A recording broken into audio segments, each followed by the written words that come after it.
You think you know what makes people successful. You see the winners, the achievers, the ones who seem to have it all figured out. You admire their discipline, their focus, their unwavering commitment to their dreams. But what if everything you believe about goals and success is completely backwards? What if the way you set your goals is actually sabotaging your future? What if the most successful people think about achievement in a fundamentally different way than everyone else? What if your goals themselves are revealing exactly why you're stuck where you are? Here's the uncomfortable truth that most people refuse to face. Your goals aren't just wishes written on paper, they're psychological fingerprints that reveal everything about your mindset, your fears, and yes, your actual chances of success. Think your goals don't matter? Think again. Scientists have been studying goal setting for decades, and what they've discovered will change everything you thought you knew about achievement. The first thing researchers noticed was shocking. People who write down their goals are significantly more likely to achieve them than those who don't. But here's where it gets interesting. It's not the writing that matters, it's what the act of writing reveals about how your brain processes the future. When you put pen to paper, you're essentially creating a neural pathway that didn't exist before. Your brain starts treating that goal as if it's already partially real. But most people get this process completely wrong. You see someone who wants to lose 50 pounds and they set a goal to lose 50 pounds. Seems logical, right? Wrong. That person just revealed they think like a failure. Successful people don't set outcome goals, they set process goals. Instead of saying I want to lose 50 pounds, they say I will walk for 30 minutes every morning at 7 a.m. The difference isn't semantic, it's psychological. One goal depends on variables you can't control. The other depends only on variables you can. Research from behavioral psychology shows us something fascinating about the human brain and future planning. When you set an outcome-based goal, your brain treats it like a fantasy. It activates the same neural regions associated with daydreaming and wishful thinking. But when you set a process-based goal, your brain treats it like a contract. It activates regions associated with planning, commitment, and actual behavioral change. Your goals are literally programming your brain for either success or failure. But here's where most people make their second critical mistake. They think bigger goals create bigger results. They set these massive life-changing objectives and wonder why they never follow through. What they don't understand is that their brain is designed to protect them from change, not embrace it. When you set a goal that requires massive transformation, your brain perceives it as a threat to your survival. It activates what researchers call the amygdala hijack. Your fight or flight response kicks in, and suddenly that goal that seemed so motivating becomes a source of anxiety and procrastination. Studies consistently show that people who set smaller, more manageable goals achieve significantly more than those who set large, ambitious ones. But here's the twist that changes everything. The most successful people don't set small goals because they lack ambition.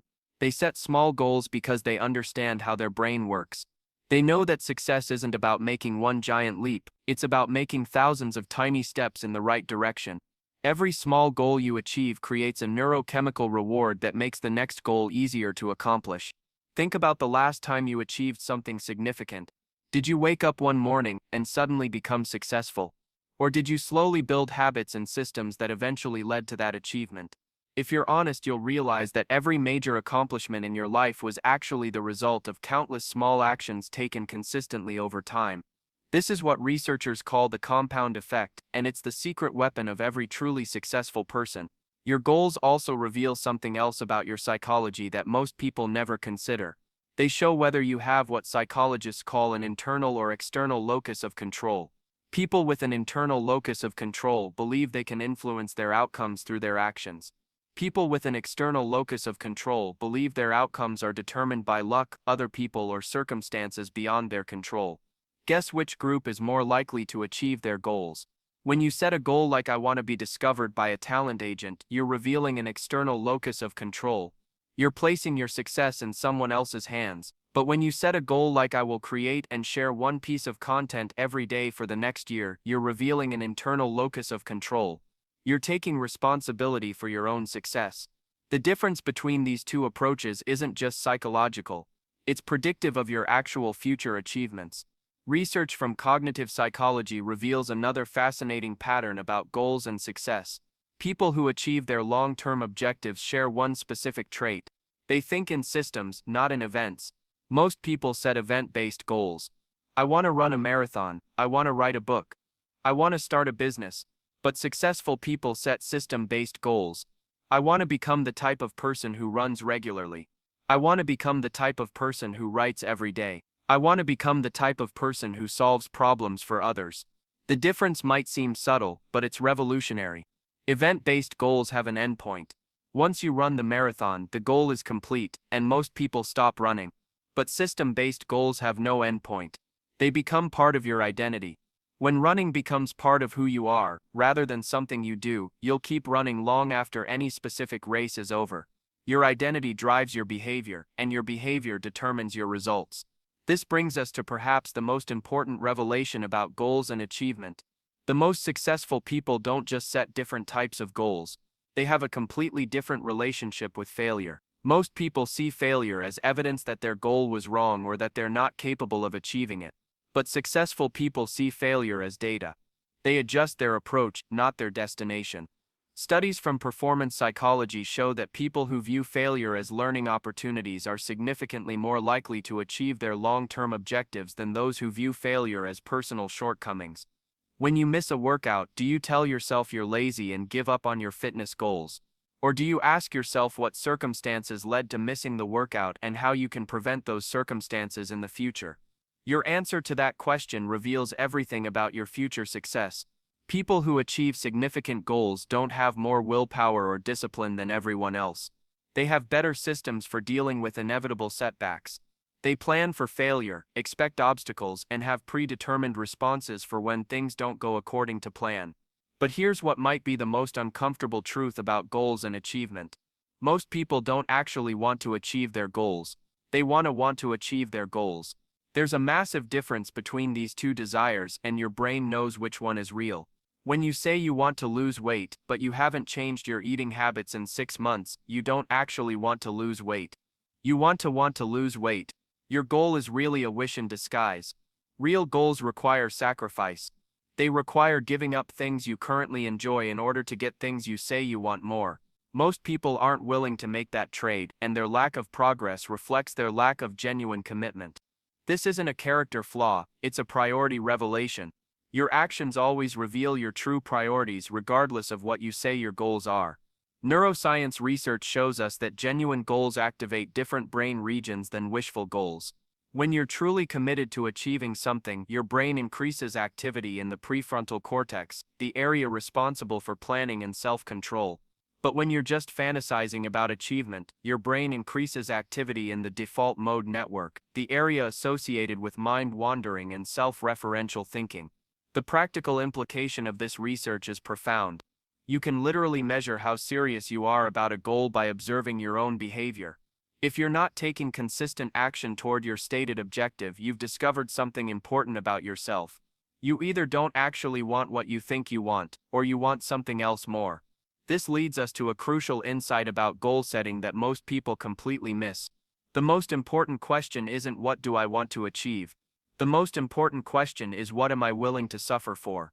Every worthwhile goal requires some form of discomfort, sacrifice, or delayed gratification. The people who achieve significant things aren't those who want success more than everyone else. They're those who are willing to endure more discomfort than everyone else. Think about it this way, everyone wants to be in great physical shape. But not everyone is willing to be hungry sometimes, to be tired after workouts, to say no to social events that conflict with their exercise schedule. Everyone wants financial freedom.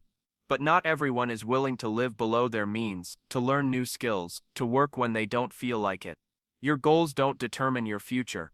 Your willingness to suffer for those goals determines your future. This brings us to the final and perhaps most important revelation about what your goals reveal about your future achievements.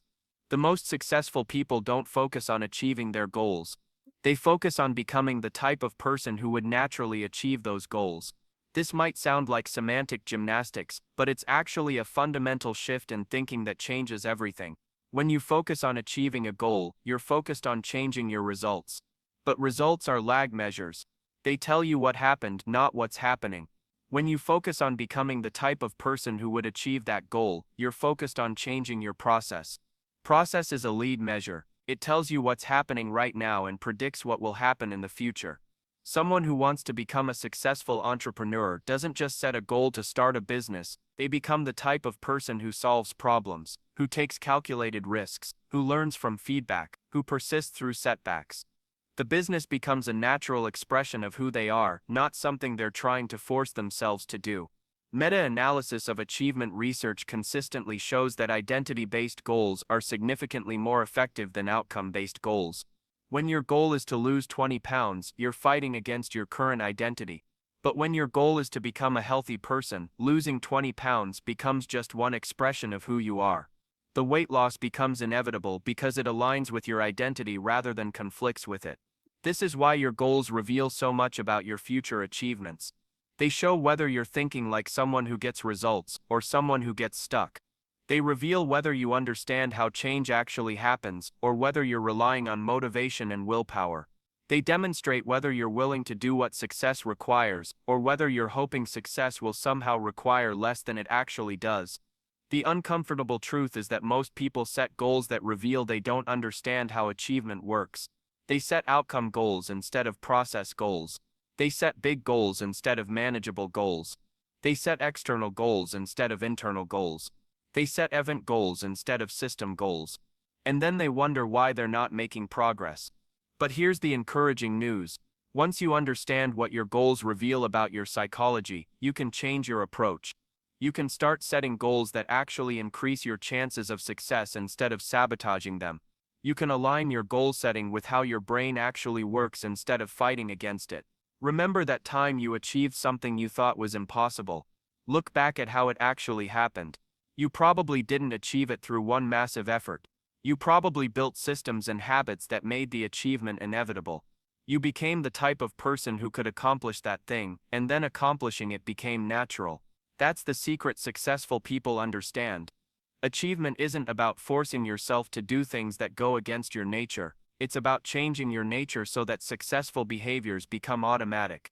Your goals should be designed to facilitate this transformation, not fight against it. So here's what you need to ask yourself. Are your current goals revealing that you think like someone who gets results, or are they revealing that you think like someone who stays stuck? Are you setting goals that work with your brain or against it? Are you becoming the type of person who would naturally achieve what you want, or are you trying to force outcomes without changing who you are? The answers to these questions will tell you everything you need to know about your future achievements. Your goals are a mirror. What do you see when you look into it? And more importantly, what are you going to do about what you see? Remember to hit that like button if this perspective on goals challenged your thinking. Subscribe if you want more insights that might make you uncomfortable but will definitely make you more successful, and share this with someone who needs to hear it. What's one goal you've been setting the wrong way, and how will you change your approach after watching this? Let me know in the comments, because your breakthrough might be exactly what someone else needs to hear.